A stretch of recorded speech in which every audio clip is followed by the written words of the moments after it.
afternoon, everyone, and welcome to the penultimate event in Onward's 2020 Party Conference programme.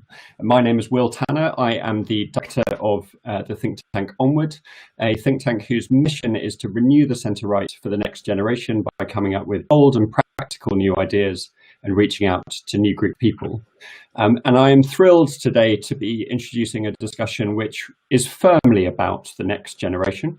It's about how we adapt to and harness technologies to improve our economy and strengthen our society. As we know, the rapid growth of machine learning and artificial intelligence has profound implications for our economy, our society, and indeed the treatment and response to COVID-19, the pandemic we're currently experiencing. I'm not going to throw too many statistics at you, but PwC estimates that AI has the potential to add about 10.3% to the UK economy. That's just over £230 billion by 2030, so an enormous potential boost. That may be one reason why AI is frequently in the news, increasingly contested policy issue, and we've seen in recent weeks rising pressure to intervene, for example, in the proposed sale of ARM to NVIDIA, particularly because of the strategic importance of some of this technology to our economy. In our society, we know that algorithms are increasingly being used to do everything from determine the length of a criminal sentence in some parts of the United States, to detect and remove harmful content online, and indeed to prevent fraudsters from stealing your life savings every day. This technology is already embedded into so many aspects of our daily lives and having hugely positive impacts. And nowhere is that kind of more relevant, I think, than in drug discovery, population health monitoring, and treatment decision-making. We know that medical diagnostics, including with regard to COVID-19, are heavily reliant on some of these technologies. And I know that lots of the life sciences studies and the kind of evaluation of different techniques to treat COVID-19 are heavily reliant on AI. But as we also know, algorithms can have downsides. As we saw during the summer, during the school grading episode, they can sometimes fail what you might call the fairness test or the sniff test, even if they are methodologically sound. And there is also a risk that public distrust of AI can undermine the effectiveness of the technology and leave the UK behind technologically. So there is a question about how we can sustain and build trust in some of these technologies as they come online. The Prime Minister himself has talked about the risk of mutant algorithms, and I think that's quite an interesting question that we might get into today. So I am completely delighted to be holding this event today on ethical AI. How can we guarantee that the algorithms are making the right decisions for our economy and for our society? This event is in partnership with Atos UK and Ireland, a company with deep experience of some of these technologies, and I know lots of ideas on how to improve trust in these technologies, and I'm thrilled to have partnered with Atos over a number of years on some of these issues. This afternoon, we're going to therefore get into some of the big questions. How can we better exploit AI and machine learning in the public sector to modernize, personalize, and improve the quality of services for users? What is the role for regulation of AI? Do we need to think about transparency or greater oversight to mitigate the risk of what the PM calls mutant algorithms? What more can ministers do to leverage the UK's deep academic and technical expertise in these technologies? We've got leading universities, amazing academics in this space. What more can we do to improve this industry for the sake of the economy and build on the governance and ethics that already exist? And I guess crucially, what more can be done to improve public understanding of some of these technologies, because they are in some ways a black box, and we need to ensure that people don't kind of constantly go to that image of Terminator when you tell them that you're using artificial intelligence. So to get into some of those questions, and I'm sure many more, we have an all-star panel of speakers for you today.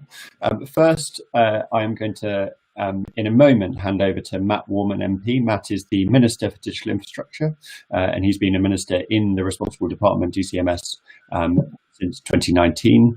He's the MP for Boston and Skegness, having been elected in 2015, and before entering politics worked for the Daily Telegraph for a number of years, for 16 years, I believe, leading coverage of technology and interviewing figures as varied as Jeff Bezos and Tim Berners-Lee. So comes with a journalist's critical eye as well as ministerial responsibility. Next, we will hear from Victoria Espinel. Victoria is president of software.org, which is an independent, non-partisan international organization that was created to help understand the impact that software has on our lives, on our economy and our society. Before that, she had a very long career in American politics, serving for a decade in the White House for both Republican and Democratic administrations. She was President Obama's advisor on intellectual property and was the first ever chief US trade negotiator for intellectual property and innovation. Following Victoria, we will hear from Calvia Ranger. Calvia is Senior Vice President of Strategy for Atos, UK and Ireland. He has responsibility for aligning business strategy with strategic communications, corporate communications. And before that, worked in both management consultancy for a number of years, and then in City Hall, working with Boris Johnson as the lead on the Mayor's transport, environment and digital strategy, and on the board of TfL. So comes with experience working directly with the Prime Minister, but also leading divisions at a leading technology company. Following Calvia's remarks, I will go to Stephen Metcalfe MP. Stephen is the co-chairman of the APPG on artificial intelligence. He was elected in 2010, and prior to chairing the APPG on AI, he served as chairman of the Science and Technology Committee. And finally, last but not least, we will hear from Sue Daly. Sue is the Associate Director for Technology and Innovation at Tech UK.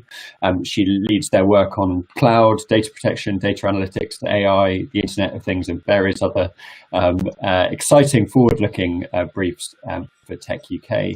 And before that worked in industry for Symantec and also for the CBI, so has a wealth of experience. So that is our terrific lineup for today's discussion. Now is about the moment where I shut up, because I am the least informed and interesting person in the room. But before I do, just a few very quick housekeeping rules. First and foremost, everyone tuning in, and I know there are lots of people tuning in, can you please submit questions throughout the session? Those are going to be beamed straight to me as the chair, and I will pose them on your behalf to the speakers. Submit them early, because the sooner I get them, the higher up the list you will be, and the less chance that your question will get squeezed out by time, because we do have limited time today. Secondly, if I can ask speakers to mute and unmute as when you're speaking or not, make sure to get that right first and foremost. We've all done it, but it just does help ensure that the sound quality is of a high quality. And then finally, because I know that everyone has very busy diaries, I will finish this event very promptly at 6 o'clock, not least for our speakers' diaries, but also because Onward's next event will be immediately after this, where Danny Finkelstein will interview Douglas Ross, the leader of the Conservative Party, about the future of the Union. So without further ado, can I now hand over to our first speaker, Matt Warman.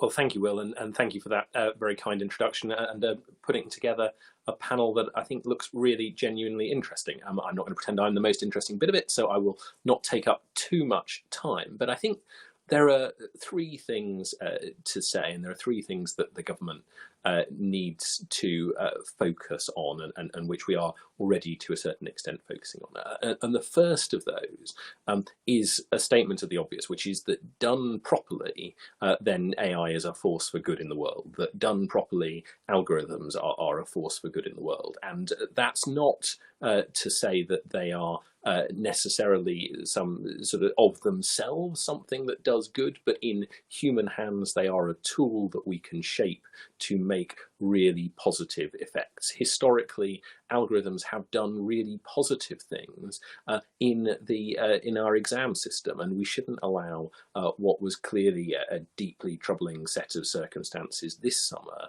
to obscure all the work that has been done over many years trying to make sure that a complex standardization process produces results that not only give young learners the results they deserve, but also feed back through our education system so that we can improve our exams and we can improve all of that set of mechanisms. So I think government has a big job of work to do on trust in algorithms and AI in general. And I think that is something that is going to be an increasing challenge. I think there was a period not that long ago when everyone was very skeptical about robots taking over. There was then a period when people sort of thought that big tech was exclusively a force for good in the world almost, and now there is a sort of slightly more sophisticated, but certainly sometimes a more cynical view as well. Government has to demonstrate that these are tools that we should embrace because they can do good, rather than go as slowly as we possibly can because there are enormous risks. So getting that balance and preserving what trust there is and growing it has to be a key focus for government. So I think there are two things that flow from that. The first is that government has to lead the sort of national debate in as much as we can on this stuff. If you look at things like the Centre for Data Ethics and Innovation, then they've been doing work that is genuinely interesting, genuinely world-leading, and ahead of the curve. When they were part of my portfolio, then, for instance, they were already looking at smart speakers, they were already looking at algorithms, they were already looking at areas that have subsequently proved to be both troubling and interesting. And I think that is an example of British companies, British organisations working well to try and shape and inform the debate. Because one of my fears about this whole area is that it is particularly prone to deeply ill-informed debates, produce policies if they are too hastily shaped, or if they are if they allow themselves to become too populist, that do not deliver what we all know they can deliver.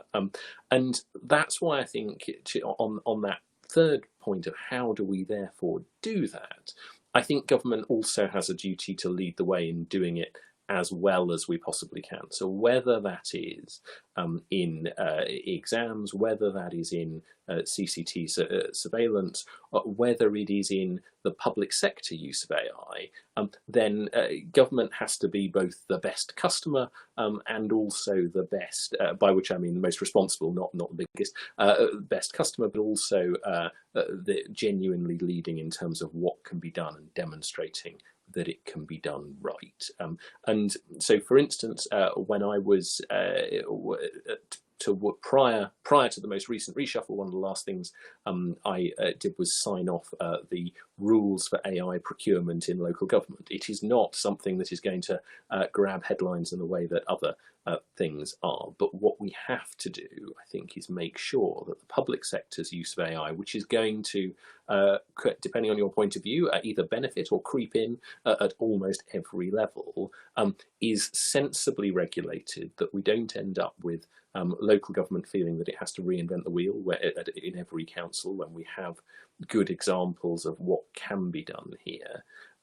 But above all, I think it comes back to government fulfilling the promise that we think that this is something that can be done well, both in the private sector and the public sector, can be done responsibly, and we're going to put our money where our mouth is. That's why you've seen this focus from the Prime Minister downwards on what those opportunities are. Now, and as you Will rightly alluded to at the beginning, that the PM has entirely legitimately highlighted what goes wrong when algorithms go wrong. But that's not the same thing as saying that we should throw the baby out with the bathwater. And that's why I think over the course of conversations like this, over some of the work that Atos has talked about earlier today, in fact, about building public trust around this sort of stuff. It's not simply a job for government. It has to be a job for academia, for the private sector, and for all of those sort of diverse range of stakeholders, because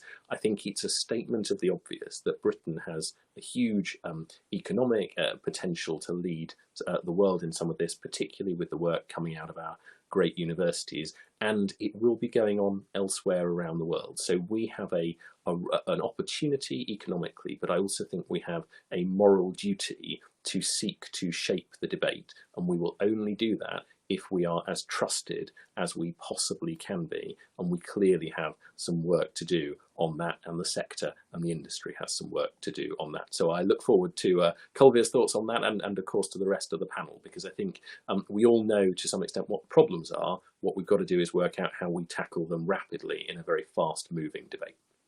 Thank you. Matt, thank you so much. That was really informative, and also just very powerful to hear you talk about government being a kind of leading example and kind of showing by leading rather than cowering and kind of going slow, as it were. Perhaps Victoria, you might want to follow on directly from Matt and talk about your experiences both in the US, but also since leaving government, and how software.org sees some of these challenges. Yeah, no, I'd be happy to. So it's been an interesting time to be working with the enterprise software industry, which is what I do as the president of software.org, because in the last 6 months, it's had such a major impact on our economy, but also our ability to do so many things and sort of keep our lives going. The economy is really depending on software. It's going to be a big part of our economic recovery. But one of the things that we have thought about a lot is how to try to make sure there's trust in the system, and specifically trust in AI. And to that, one of the things I want to start off by doing is complimenting the UK government on the Centre for Data Ethics and Innovation. I think the UK was one of the first, I think the first, to set up a group like that. I've worked with Roger Taylor and others at the center. They're very forward-thinking. It's a great example of public-private collaboration. And so I hope many other governments around the world follow the example that the UK has set with the Centre for Data Ethics and Innovation. And I think it's a really, really positive group. In terms of the private sector role, I think there are three things that I would highlight. So first, we need to design AI responsibly. The second is we need to make sure that everyone can benefit from artificial intelligence. And then the third is we need responsible data in terms of AI. So let me just talk briefly to each one of those points. In terms of designing AI responsibly, there's obviously a lot there on the industry, and I'm going to mention a few things that I think are essential as companies are thinking about or are innovating in the AI space. One is to try to ensure that the assumptions that are going into the system don't reflect biases that human beings already have. The second is to make sure that the data that is being used doesn't itself perpetuate those sorts of historical biases. And the third is to make sure that the system is being tested on an ongoing basis to avoid unintended consequences. So those are three aspects that are critical. That is a lot harder done than it is to say. And we are doing a lot of work with our companies on trying to build out a detailed set of best practices to try to avoid bias in the creation of artificial intelligence. But I will say all of those steps really need to be backed up, in my opinion, by a governance system that the company puts in place. So Adobe is an example of a company that has created inside of an Adobe a what in the government you would call an interagency process, but they are bringing together people from the research, engineering, marketing, business development, legal, all the different teams, departments inside the company, bringing them together to monitor and oversee and ask questions and probe on the development of artificial intelligence inside the company. And I think having a corporate governance structure like that, that brings in all different parts of the company, is a really important step. to ensure that as companies are innovating in this space, they're doing it in a way that is responsible and they're getting as much and as many different perspectives as they can. A second thing I would highlight is that it needs to benefit everyone. And that is true of many kinds of technology, but as we've already talked a little bit on this call, there are definitely aspects of artificial intelligence that can have negative impacts, even if they aren't intentional. We talk a lot and we think a lot at software.org about how to develop AI, but a second really important part is how is it used? And are we being really intentional to make sure that AI is being deployed in a way that benefits everyone, that is being deployed in a way that will broaden access and inclusion? There are already some examples of this being done. Microsoft has developed an app that lets people that are visually impaired use artificial intelligence to be able to navigate physical settings with much more ease. There are uses of AI to help people with autism be able to recognize facial expressions quickly, which will really change their ability to interact with the world. So there are already people and companies that are working on uses of AI that are specifically designed to broaden access and inclusion. But I think that's a really important part, and I think government has a role to play there as well in terms of encouraging those types of activities. And the third thing I would say is data, and making sure that we have data, but making sure that we have it responsibly. One of the things that we have done recently, just a couple of months ago, in fact, is we launched an open data agenda. And part of what we are trying to do with that is to make sure that government, which often has valuable data, is able to share that with industry, to make sure that industry is sharing data with governments.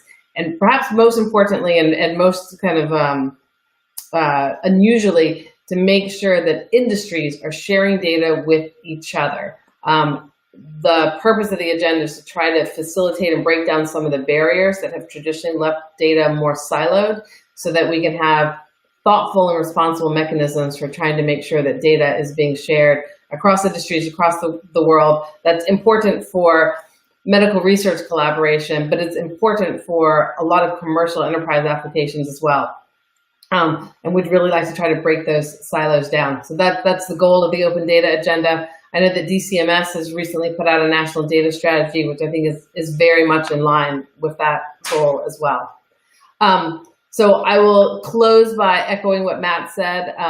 There are clearly, government has a role to play by leading by example.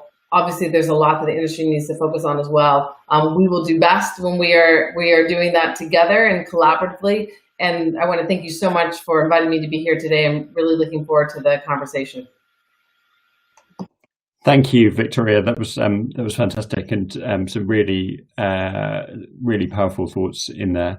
Kind of leading on from that, you've set out a number of kind of challenges to organisations, both government and commercial. I'd love to hear from Kovir about your thoughts on this agenda and how Atos thinks about some of these challenges.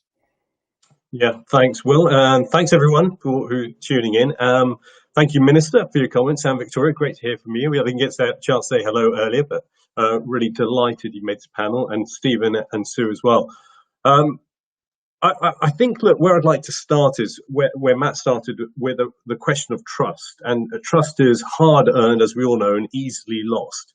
And I think that's the essential element as we go forward in any conversation around the application of any new technology, and when it comes then to what technology it may be. And we're delighted, over the last 3 years, and we've partnered with Onward, which we're very proud of, to really think about what's been going on both in the world of AI, because we as a practitioner in AI, and we're one of the leading global practitioners, we set up some global labs in partnership with Google Cloud. In fact, one of the minister's predecessors opened our first lab in London a couple of years ago.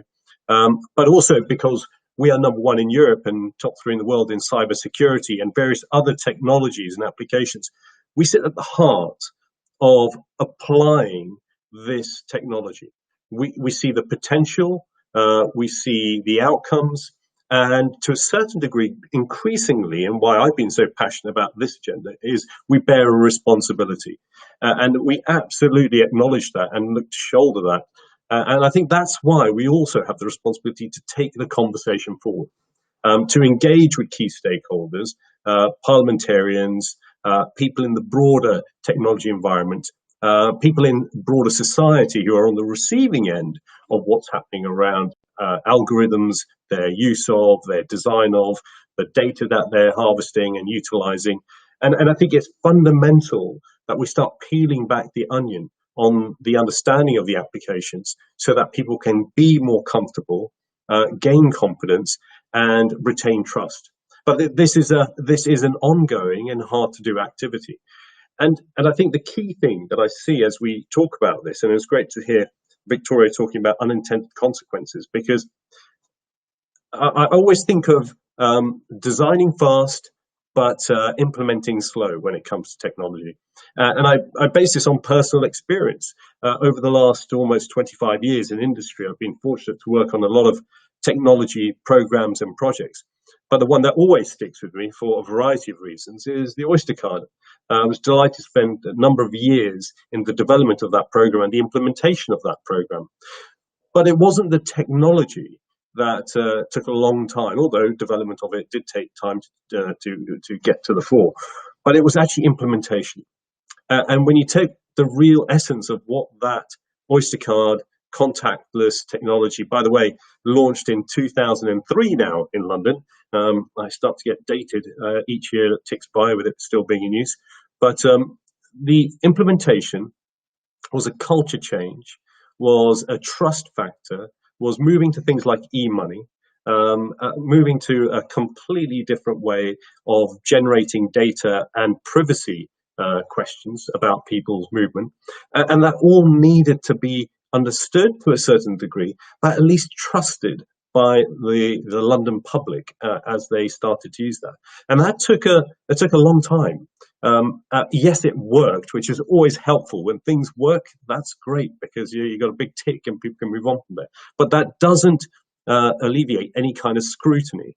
And I think scrutiny is what's going to be essential as we develop more and more usages of technology, but especially as we enter the world of application of AI and algorithms in civic services.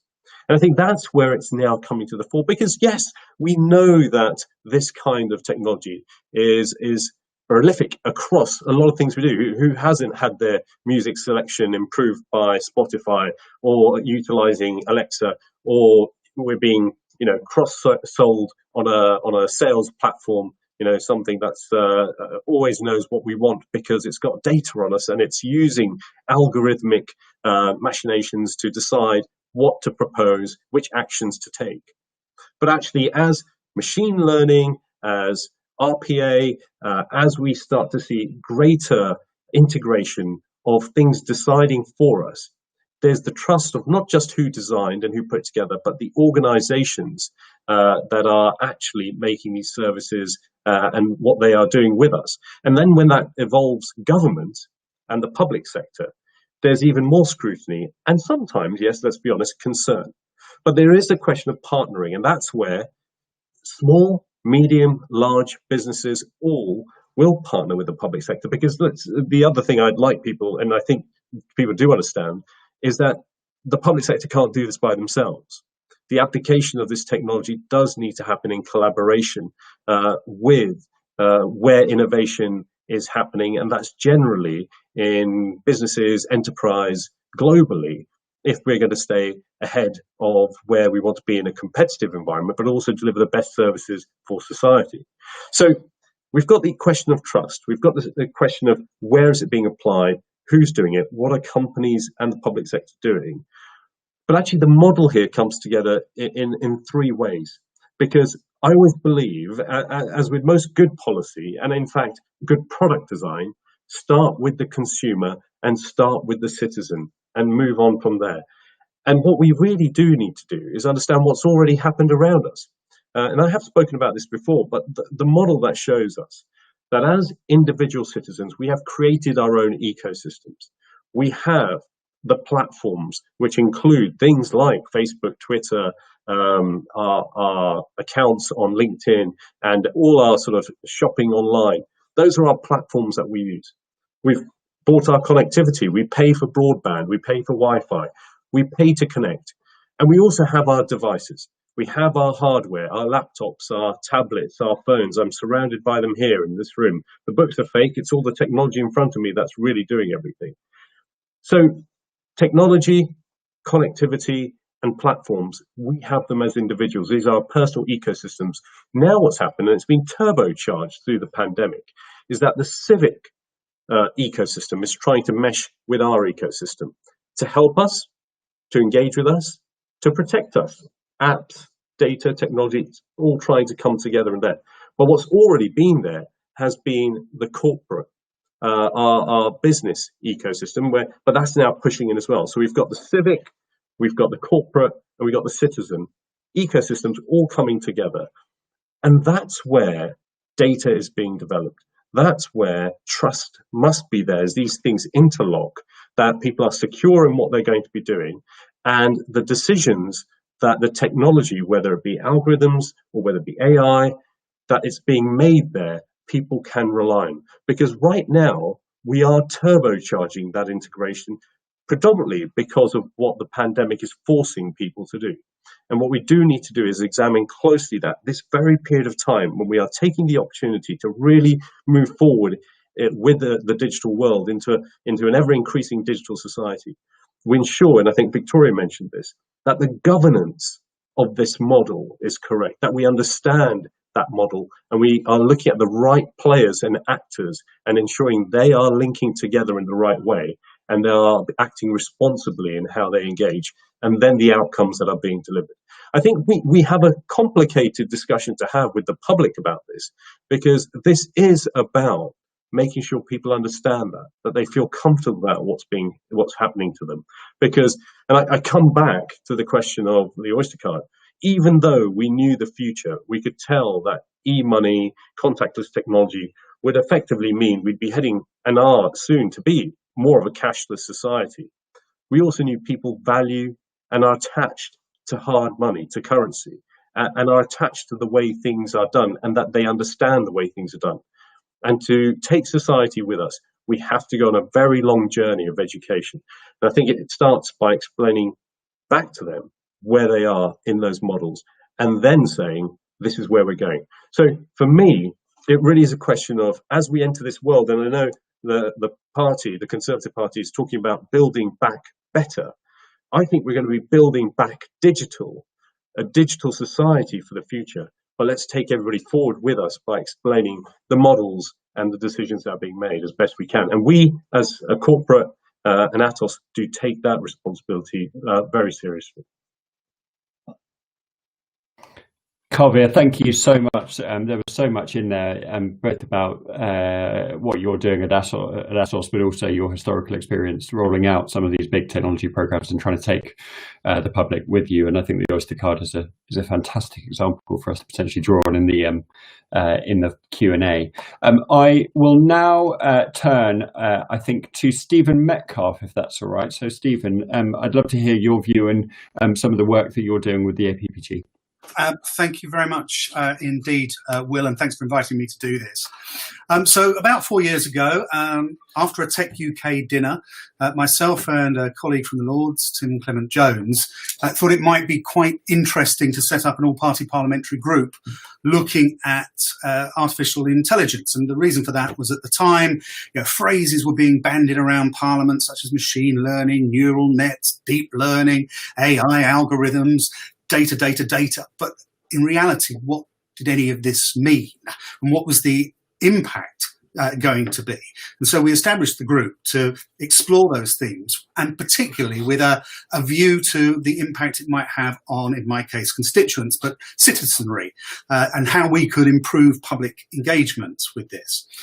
I think also there were some dystopian views being thrown around at the time, saying that potentially 50% of jobs might be displaced by 2050 and 30% of jobs by 2030. They were specific examples, but you get the idea that there was, the jury was very much out on whether this would be a good or a bad thing. There was also concern around the concentration of capital into the hands of big tech giants, and as we heard earlier, this was all accompanied by images of humanoid robots such as the Terminator taking over the world. And that's what we might have thought, that the machines were taking over.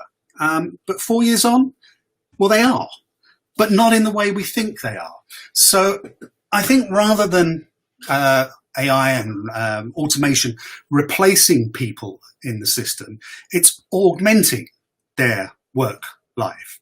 But as that increases, as that rolls out, what we have to do is work out how to safeguard those people who are users of AI, who give over their data, but also the recipients of any algorithmic decisions that are made. As we heard earlier, and we saw this summer with the A-level results, the impact of an unpredictable algorithm can be devastating for all concerned, for the students who felt that they had been disadvantaged, for the teachers, and indeed for Ofqual as well, I'm sure. And my instant reaction to that was, something has gone terribly wrong. And then I thought, I wonder what the training data was like and how that was checked and who had oversight of that data.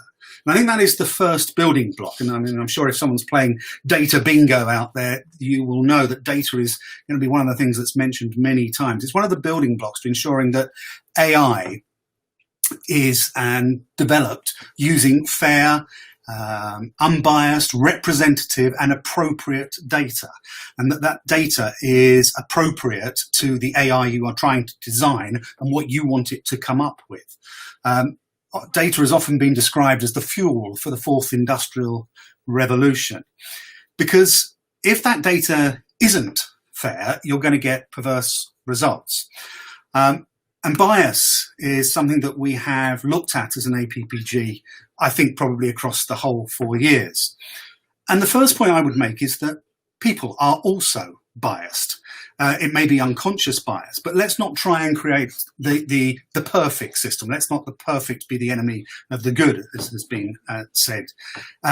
So it's not surprising that that bias that people inherently have, as I said, even unconscious, can be transferred into training data, into training sets. So to counter that and to control that, I think what we need to do is make sure that the data collection process and the processing of that data is not left down to one individual or one organization, depending on the scale of what you're trying to achieve. That actually the more diverse group that you have who put together and look at the data, the less chances there are of embedding that unconscious bias. So it needs to be a group activity. But that's not the only challenge. Even with the best data in the world, we still need reassurances that the decisions that AI makes on our behalf is what was predicted. So my own belief is that as we develop new AIs and algorithms and they're deployed more widely, much more attention needs to be paid to building in at the start explainability in the event of a challenge. Now, the balance here, though, is that you don't want everyone who doesn't like the decision an AI has made about their own personal circumstances to be challenged and overturned and put back into the hands of a human, because that would defeat the object of speeding up and embedding automation. But some kind of human in the loop, I think, is absolutely crucial. But it's a question of how do we get the right balance for that. And especially as we see our interaction with AI increase. Because not only is there the issues around the data itself and the outcomes, but then there are a whole range of new ethical challenges that we need to think about. And it's the question of, just because we can, should we? So I was fortunate enough to be in Chicago last year and visited a company called the Array of Things. Basically, it's a series of cameras on lampposts and traffic lights that measures traffic and people flows at junctions. The idea is that it takes a photo, it analyzes it, it predicts the volume, and then can control the traffic lights. So effectively, it's making better use of the infrastructure in Chicago without having to build new roads to make the flow of people and traffic work better. But as it takes that picture, there are those who then believe that there are other uses that could be used for that image. You could use it to track down missing people, to track criminals, to follow people who might be of interest to security services. Now, these are all relatively possible. We see them on all our television programs all the time. But should we be doing that? And if we do that, who has the oversight of the potential risks? And does the benefits outweigh the risks? Are we content to hand over that level of surveillance in our everyday lives? Who can reassure us that this will only be of greater benefit? So these are ethical discussions that go well beyond use of data and go. It's more a public engagement exercise about, back to this word, trust, of how we get people to trust the system, trust us, and understand what is happening around them. So I think Matt said at the beginning, there is still a lot more work to be done. My real purpose is to make sure that there is a wide public debate on this, whether that's roadshows in town centres, some sort of rollouts in schools. But don't get me wrong, this is not just a question of skilling young people. We need to take the whole of the citizenry along with us so that they understand how these changes that may well happen at pace and have an impact on their daily lives, how they work and how they can interact with them and how they can trust them. And I think the government has a huge role in that, but so do all of we. Will, thank you very much. Stephen, thank you so much. And it's fantastic to hear you talk about the APPG and just the work that you're doing and the thoughts that you have about how to engage the public in some of these really frankly quite complicated and often quite technically kind of obscure or complex issues, but which have really big implications for how we live our lives. So thank you so much for that. Sue Daly is our final speaker, and she may be able to get into some of those challenges from a kind of industry, kind of whole technology industry perspective. Sue. Well, thank you. And in the interest of time, because I think this is such a fascinating debate and discussion already, I'm going to try and be very brief. But Stephen, you're right. I have to admit I am biased as a person, because I personally think this is the most important debate and discussion of the day right now. We at Tech UK have been working on the ethical issues around emerging technologies, particularly AI, for a number of years now. Of course, we see, and our members see, huge potential of the use of AI for the UK, not just in our economy, our society, every aspect of people's lives, and of course in addressing some of the huge issues that we all face, such as saving our planet. AI has a huge potential and role to play, but we're only going to realize that full economic, societal power, positive power of these technologies if we get some of these really big, complex issues right, and to follow on a theme that everybody has raised already, that we bring everybody and every ecosystem, to go to COVID, to bring everybody on this journey with us. Now, the events of this year have clearly put center stage the issues around ethical, responsible innovation, and particularly around AI issues and questions we've seen this year about, explainability, about accountability, about agency, privacy. These issues are really front and center of mind, and I think that's good, because this is a conversation that we all need to be having, and it's one that, to be clear, is never going to be finished either. Ethical or ethics in AI is not a tick box exercise. We can't tick the box and move on. This is a conversation that has to evolve as these technologies continue to evolve, and also as organizations start using and adopting and implementing these really innovative technological solutions that others have touched on, the powerful and the real power for positive change that these technologies can bring. And that's exciting to lots of us, I'm sure, which is why we're all on this call. It's a really exciting future, but we have to recognize that what is exciting to many of us will also bring concerns and will also bring challenges and will bring questions and issues and perceptions as well, such as whether decisions can be challenged, whether an explanation can be achieved, whether humans are indeed in the loop, and how technology and humans are working together. Perceptions of the terminators, we have to challenge these and we have to get that public debate and discussion right. But I wanted to just touch on perhaps where we are right now, where we might be going, and perhaps what we need to be thinking about. So where we are right now in the UK is that we have some real good practice and some good examples of how algorithmic decision making and how algorithms are being used by organizations and what good looks like. And we've been working with our members for a number of years now. We've held, we're coming up to our 4th annual Digital Ethics Summit, where we look at the progress that industry is making in looking at how they design, how they develop, how they put a privacy by design approach to the development of artificial intelligence.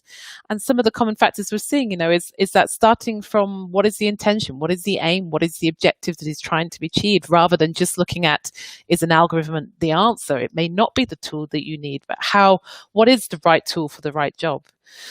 Looking at also how we're seeing organizations engage as they're developing artificial intelligence and using artificial intelligence, how they're engaging with their staff, how they're engaging with the workforce in terms of what impact this must have. Yes, it's about engaging with customers and society and people, but we mustn't forget this is everybody. This is everybody needs to be part of this conversation. Engaging with consumers and customers as well around how AI could be used and really bringing it to life in terms of the positive difference it could make to their lives.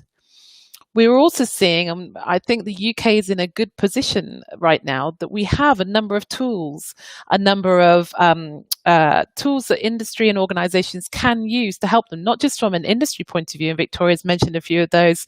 Others, we have IBM's 360 tool that allows you to address bias in algorithms and data as you go. Lots of open source tools that are built on as well, and many more, like Adobe's tool, as you mentioned. But also we have guidance, we have principles, we have codes of practice. We are not starting from scratch, and that's a good thing. And I particularly like to highlight the work that the ICO in the UK has been doing with the Alan Turing Institute and others around Explainable AI project and the AI auditing framework that was developed as well. So there are tools and there are things that will help organizations as they go on this journey. And we're also seeing organizations, looking at how we get this right in terms of having that human in the loop, putting a clear appeals processes in place, putting ways and introducing ways for people to challenge decisions that are being made. So where we are right now, I think, is that there's some really good practice happening, but what we need to do is supercharge it, to accelerate it, to move it forward. But the reality is, and the conversation that we're having right now, as others have touched on, is trust and confidence is key. And the events, obviously, of this year, that trust and confidence has taken a knock, as Colvin mentioned. But what we need to look at is how we move forward. And again, the good news is, I think, as others have mentioned, the Minister mentioned, we are in a good place in the UK. We have a strong, ethical, world-leading, I would say, ethical AI community with bodies like the Centre for Data Ethics and Innovation, which we very much hope will continue its important work, like the Ada Lovelace Institute, like the Royal Society and others. I would like to say, like Tech UK, who are really working in partnership with all this community to get this right. We have bodies like the ICO that are doing some really important work to develop tools and guidance to help organizations to think through these issues and to get this right. There's a lot that's been done, and I think there's a lot more that community can really do and has a key role to play. For example, we need to perhaps get better at signposting where that guidance and where those tools that can really help organizations are. But I think there is also an opportunity for the UK to really lead the world here. Colville was talking about building back better. Yes, building back better digitally, but in an ethical and responsible way. I think the UK has a real opportunity to show the world how this can be done. But I think we also have, and we need to continue to have this discussion and really shine a light on what is being done and how do we get some of these really big, challenging questions that we face now from an ethical and responsible way. How do we get this right? How do we engage with the public in the right way, and how do we make sure we're engaging with all of the public? They're not just one thing. How do we get engagement with the workforce right? How do we help all organizations, not just large organizations, but SMEs and others who want to do the right thing? How do we help them, building on what we have right now, looking at where gaps may exist, and how do we really put the tools in people's hands to get this right?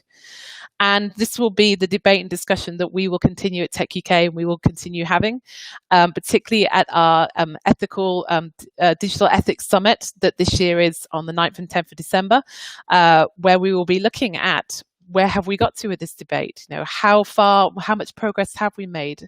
And to the point that everybody has made, how much more work we may still have to do. But I'll leave it there, Will, and looking forward to the discussion.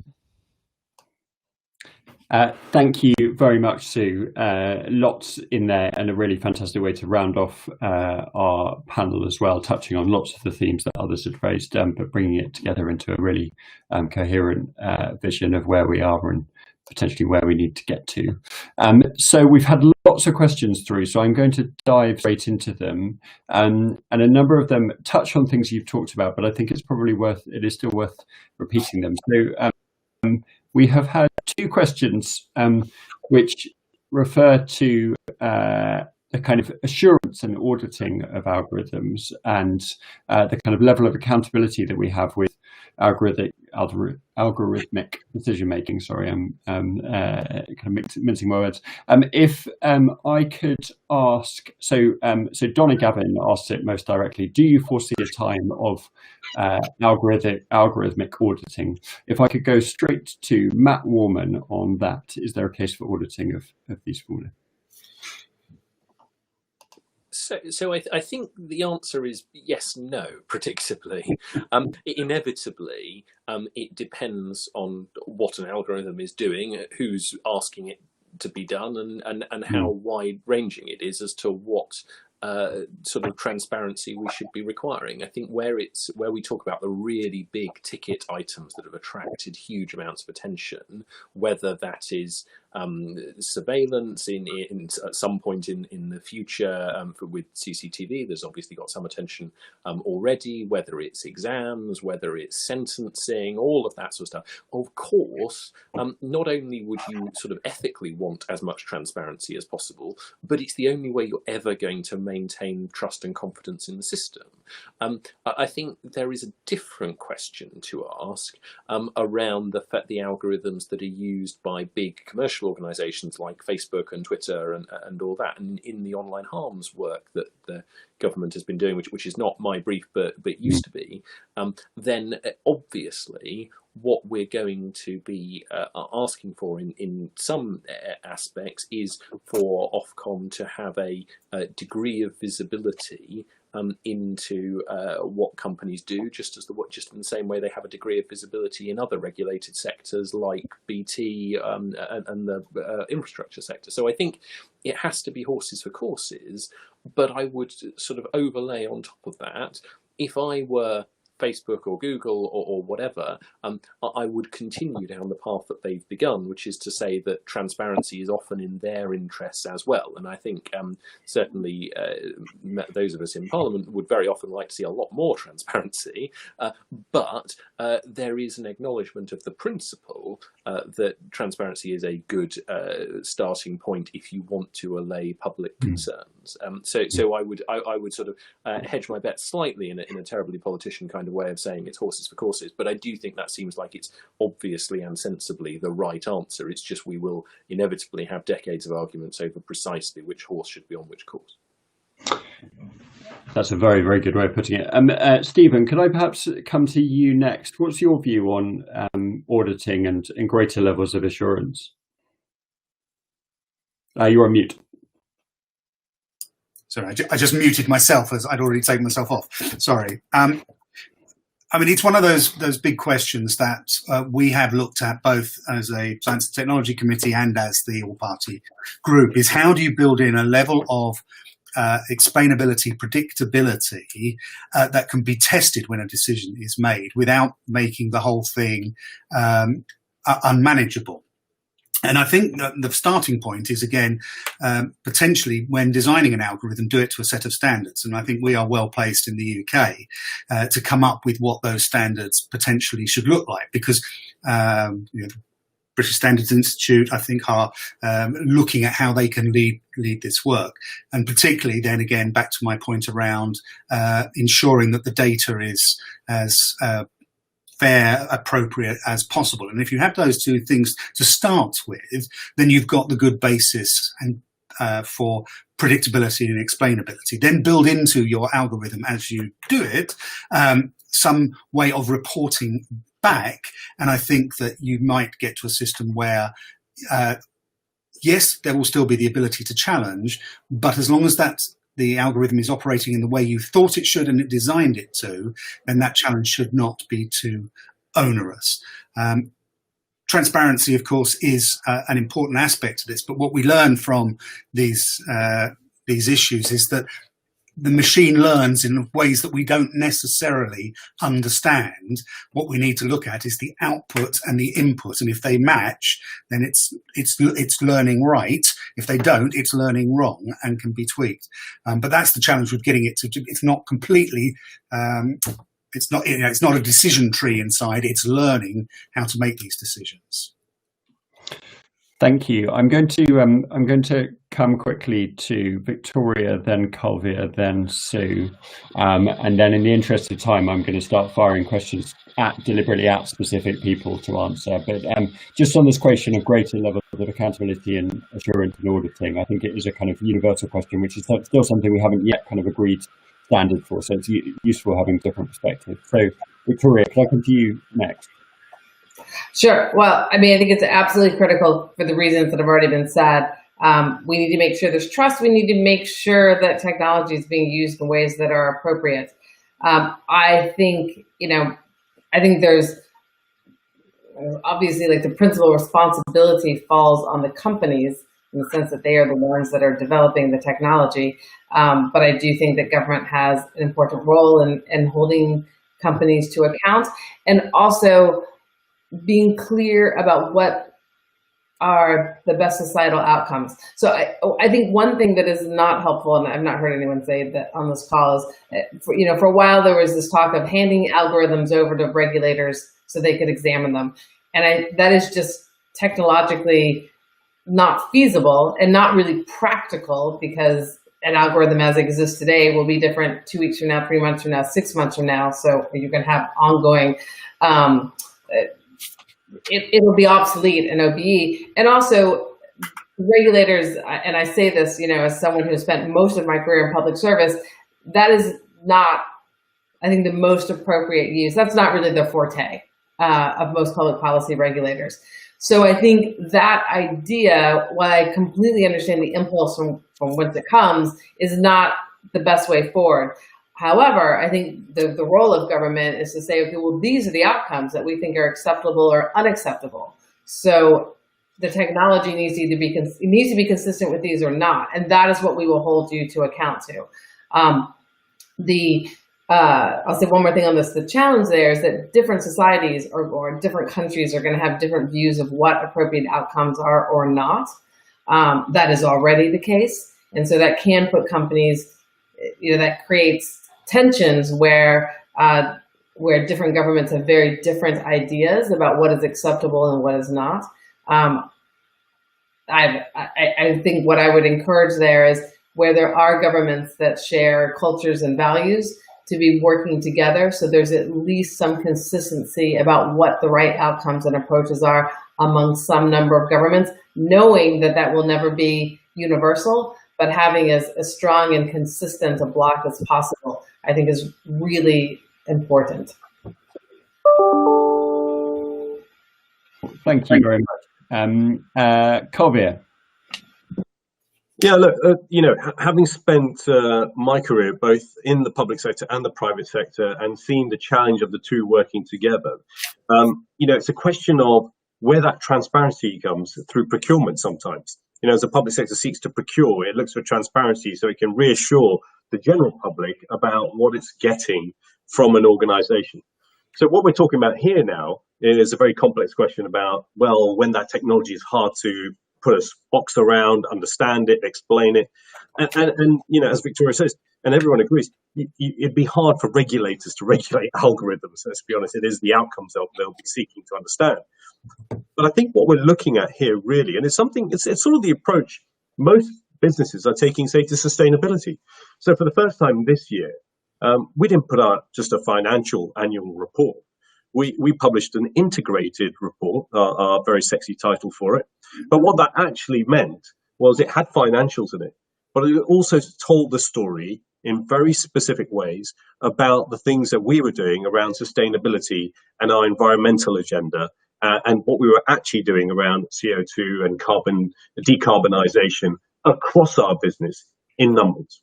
Now, that's the kind of transparency we're bringing through around that agenda. Now, I can see a future where we also include a sense of what are we doing around data management of, how is it being appropriately utilized? Because let's be honest, the algorithms are designed, but it's the data that comes in that then is creating the outcomes that we really need to understand. And I know Victoria touched on it a bit earlier. The actual issue of bias in data, historical data, as when and where that data was produced, and then that being utilized to create future models when it could not be appropriate at this point in time. Those are key things, and I think we'll be looking to see how are we as industry and corporates managing the challenges of that. And I think that's something that we can then bring forward as part of our story to be told as a business about how we are performing. And I think that's, again, as I say, a responsibility that we'll probably, I feel, look to shoulder going forward. I think they'll be exciting because there'll be a lot of opportunity there that gives people the idea of where work is actually happening and how it's happening, just as people scrutinize the financials and now hopefully our sustainability performance. They'll also look at our appropriateness, utilizing data and applying it in the various technologies we're using. Sue, given that we've been talking about data assurance and accountability for a moment, I might pose a question at you which might touch on that, but specifically around the regulation of AI deployment in healthcare in particular, which is obviously hugely relevant at the moment given COVID-19. So we've had a question from Emma Mee, who is talking about, she works in NHS England, AI is a focus for her, and she says, how do we develop further AI literacy among policymakers to ensure high quality procurement decisions? So I guess particularly about the kind of the partnerships that were coming between public and private sector, especially in healthcare with hugely sensitive data. How can we ensure a high quality of awareness and understanding of these technologies for those type of people? Yeah, well, I'm very happy and interested to address that. I think that's really important, and obviously industry is here to help, right? We represent at Tech UK the companies that are developing these really fast-moving, innovative, exciting AI solutions that can really help not just the health and social care of this country, but all sectors and industries. So please, we are here to help. But I think it's important to point out some work that's already been happening in that area where government and industry have come together to look at how do we get this conversation right. So I'd love to highlight the work of the Office for AI have done with the World Economic Forum last year that developed a kind of playbook for public sector bodies, looking at how do you even start the conversation around even looking into what AI could mean for public sector bodies, how to procure AI solutions, and looking at the conversations, the things that may be different from if you're looking at an AI tool compared to even say a cloud computing tool, because the way that you procure it, the solution you may be looking for may be very different different. And that touches on also language and the language that we use here, and some of these terms that Stephen said are being banded around in terms of deep learning and general AI and now algorithms and data, and it's helping to build literacy and understanding about what these terms actually mean and to break them down. And I think that's an important thing that we still need to do. We will continue to do as these technologies develop, but industry is very much here to help.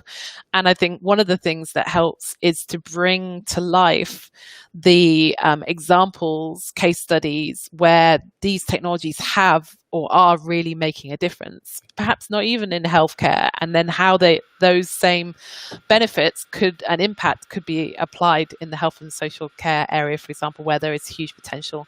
But I think the Office for AI's work has really made it a good start, but I think we're really keen to help build on that, because we can talk about how we do this ethically and responsibly, and we can build as an industry the most exciting, cutting edge, brilliant tools in the world. But if no one has the trust and confidence to use them, then the UK will be AI ready, but we won't be able to move forward in the way I think we all want to be. Will, if I could just jump in with a quick plug for software.org, we've developed a number of reports that are aimed towards policymakers. So that's who we're thinking about when we write them, that are intended to be, pretty accessible in terms of these are the different kinds of AI. Here are the long-term economic implications and societal implications to think about. And that is the whole purpose of them, is to try to educate policymakers who are busy working on so many different things and give them something that they can kind of, absorb and is focused on the questions that they are thinking about. I can see Matt laughing along to the idea of kind of policy briefings for parliamentarians or policymakers. So I'm going to ask. So there are a couple of more questions that I'm very keen to get in. So Katie Bourne, PCC, so the Police and Crime Commissioner for Sussex, is asking who the panel think should be having the conversation about AI with the public when it comes to AI in policing. And I thought I might particularly ask Stephen for his views on this, given all the work that the APPG does in this and other areas. I mean, it's a very good question. One of the examples I was going to give during my chat was about how the police are starting now to, trial facial recognition in general. So there's been a couple of examples in Oxford Street where they've set up and surveilled people passing. Anyone who's flagged up on their system, then an officer engages with that person to find out if they are actually a person of interest. But that's quite, it's a powerful tool, and one which you can see the benefits of from a policing perspective. But I'm not sure that we've really had the discussion yet with the public about how comfortable they are with that. And so who should have that conversation is the question. And I think that there is a role for more openness. So I think there's a role for the police to play in this. There's a role for local authorities. And I think there's a role for government, obviously, but the sector as a whole. I'm one of the things, my visions is to, along with the Ladybird book on AI, if you haven't seen that, that's a really good introduction to AI for the novice, is to really set up some sort of roadshows and get out there and talk and engage with the public to help them understand what AI is, but probably just as importantly, what it isn't, what its limits are, that it's not some scary technology that we should all be afraid of, that actually this has huge potential to benefit the way we work, the way we play, the way we live our lives, and getting that message across. I think we all have a role to play in that, but particularly around policing. I think we have to tread carefully, but I think police and crime commissioners are well placed between the people that they represent and the forces which they are working with to start that discussion. But it has to be done in public. And with the general public, not just the interested public. Thank you very much, Stephen.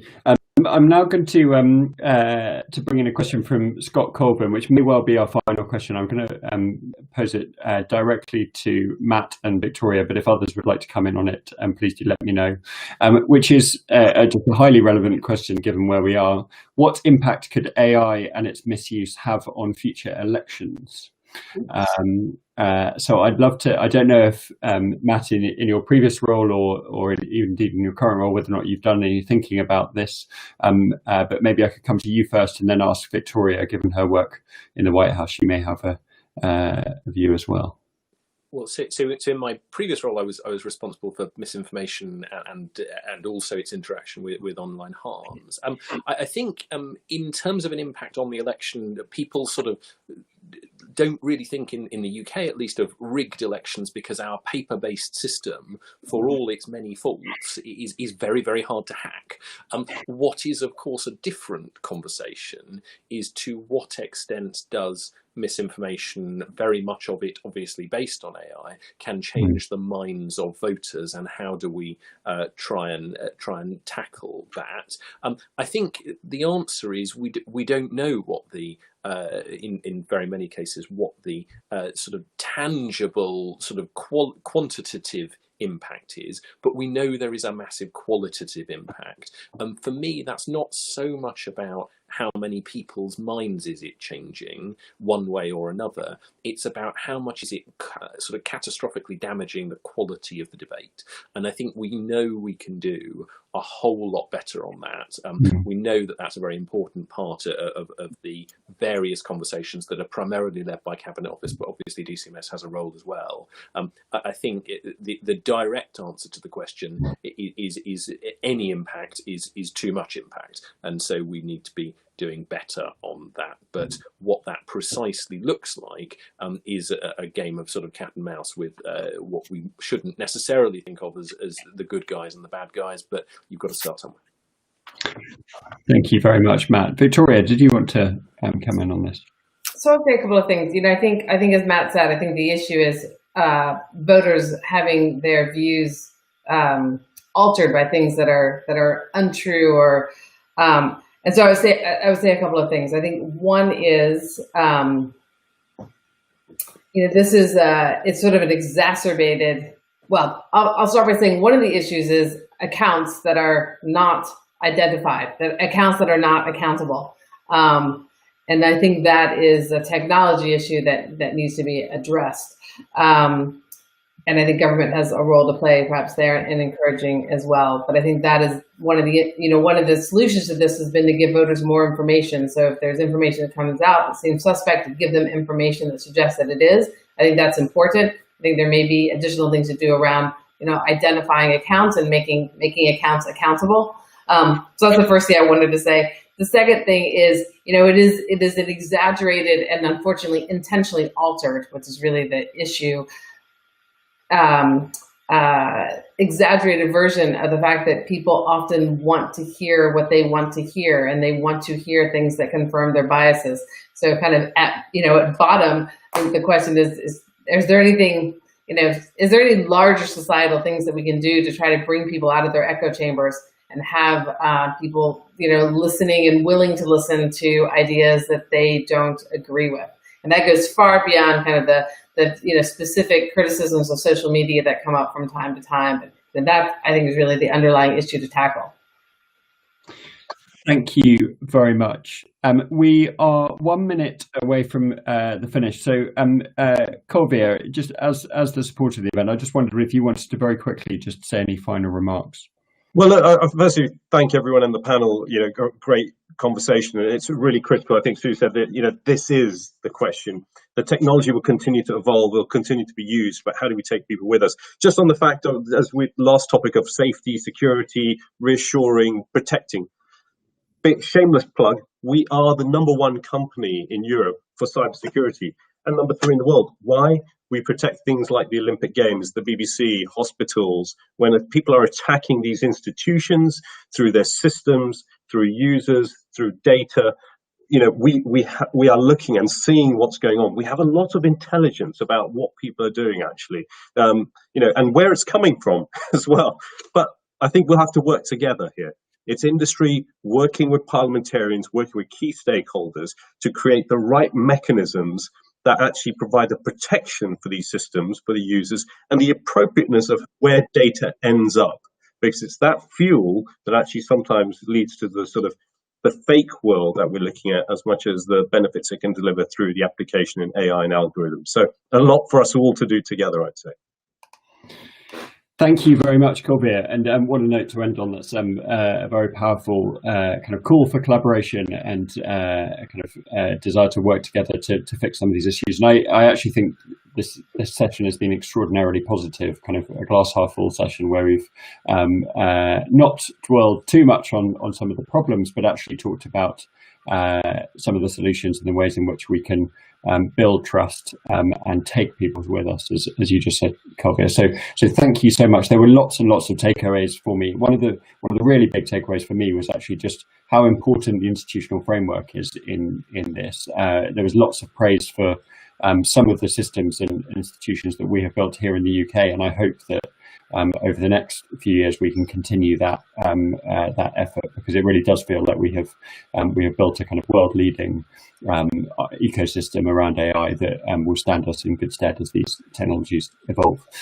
So without further ado, I'm 1 minute over, for which I apologise profusely to our panellists and indeed to our audience. But thank you so much to the Minister for giving up his very precious time, especially during what I know is a very busy conference programme.